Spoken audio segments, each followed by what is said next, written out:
I don't even know what to say.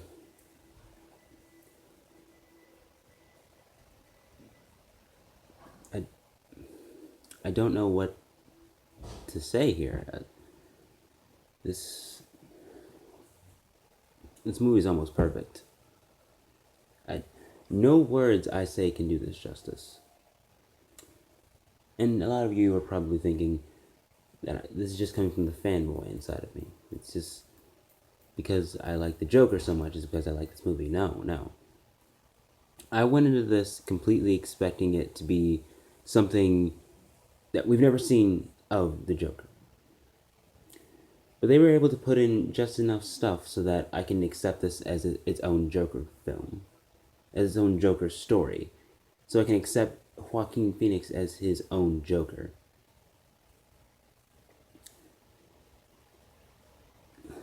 Oh, first of all, let's get the nitty gritty out of the way. They live up to the expectation of R rated. I've wanted to see an R rated film, an R rated DC film, in live action for the longest time. This delivered. This really delivered. I'm probably going to make this a non spoiler review. Because I just think I wouldn't want to spoil this for anyone. But all those reviews saying that there aren't that many people that die in this movie. That there's, just that he doesn't go that dark. He does. Like, you do sympathize with him. You do feel for him. Heck, a lot of people will be on his side. But yes, he does a lot of things that a lot of people will put into question. But I'm okay with that because I love the thing that DC has planned for its future, where instead of just doing the thing with King Orm and Black Manta, where even though the villain is interesting, they have reason to want to kill the hero. They're still not the center. What DC's doing in its future is actually giving the villains their own solo movies. Like Joker, Harley Quinn, Black Adam. I have a list over there. I could actually look for more. They're planning a Lobo movie, like Suicide Squad 2. There might eventually even be a Gotham City Sirens. I'm not saying this like it's fact, but I mean, it's just going off of what's already everything I'm saying is something that's already been said. So I'm not making anything up. I've already heard of all this. You can literally look up on Rotten Tomatoes all the future DC movies they have planned, and even if you look on Wikipedia, they even have a few more in there that were put into development and might continue development like later on. Uh, but yeah, so I don't even know what to say here. The acting is phenomenal. It's just phenomenal. Like there wasn't a single second I felt like someone was faking it. Every single line is believable. And obviously, since this is a character movie. Characters, like character movies are basically just movies that are centered around that one character. This is all centered around Arthur Fleck. And Joaquin Phoenix gives the performance of his life, man. Like the stuff he was in was before was really good, but like his performances in other movies are really good. So obviously I expected that. But like this is my favorite Joaquin Phoenix performance and I it blows so many of my other favorite movies kind of out of the water. It's not my no. Eventually I will do a top 10 favorite movies list. And you can expect this to be on it. Like what can I say about this?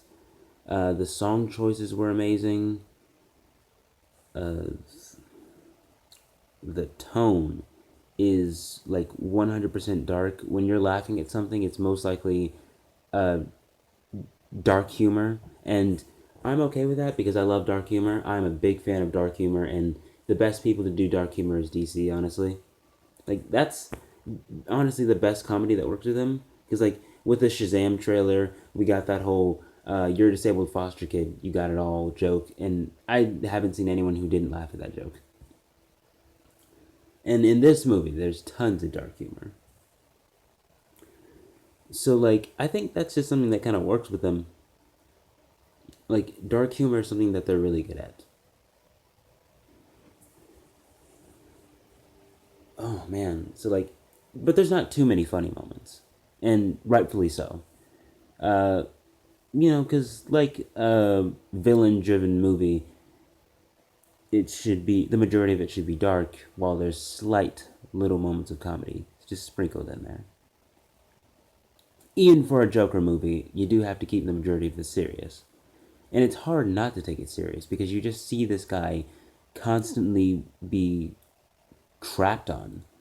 Like, there wasn't a single second. I mean, there were a few minutes where he's enjoying himself, but like, there were only a few moments in this movie where you can't see pain etched in his face. And when he transforms, like it's like you're on your toes. You're at the edge of your seat. I don't I don't know what I can say to describe how much I appreciate this movie. And I know this isn't in the extended universe, but regardless, it's still a DC movie. It's still Warner Brothers. So like, once again, I've been saying this for DC lately a lot because, having four hit movies in an extended universe of seven movies, it's still got the odds. And besides, Man of Steel was divisive. It wasn't like it wasn't I wouldn't exactly call it a flop because a lot of people even nowadays say that they really like it. So I'd say more people like Man of Steel now than they did before. So if we're counting like good DCEU movies, you got Man of Steel, Wonder Woman. I mean, I don't hate any of them.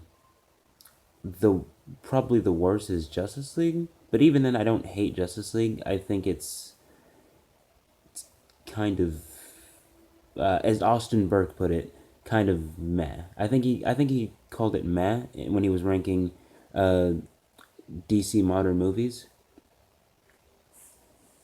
I don't remember where he placed it, but like that's pretty much where I'm at. I think of it as a meh movie. It has its moments, has some like it has highs and lows. Okay, it's divisive to me. But like you got Man of Steel, you got Wonder Woman, you got Aquaman, Shazam, and you got Joker.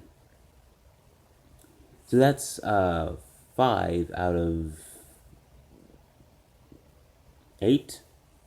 That's five out of eight. Because the only ones that like unanimously, even though I don't have too many problems with them, that unanimously get called the worst DC movies are Batman v Superman, Suicide Squad, and Justice League. And even then, I don't have that many problems with those movies. I do know that they have problems, but I don't hate them. They're like each movie has something that I really like about it. And even then, each movie has its own achievement. Like, uh, didn't didn't like Suicide Squad win an Academy Award for like best makeup or something? Like wasn't the phrase like Academy Award winning Suicide Squad? Justice League gave us Jason Momoa, so like we were able to get a glimpse of Aquaman. And Batman v Superman has some amazing action, some amazing visuals. Like it has. I actually really like Batman v Superman. There's a couple things I change, but I don't. hate the movie. I actually kind of like it. But yeah, I think so far Joker might actually be like the best DC movie like in a while. I actually think I like this more. I actually might like this more than Wonder Woman just because it's so different from what I'm used to when it comes to a comic book movie. Like this is I'm putting this up there with like the Dark Knight when it comes to grittiness. And there's more blood in this movie than there is in Dark Knight, and I don't even think there was that much blood in Dark Knight.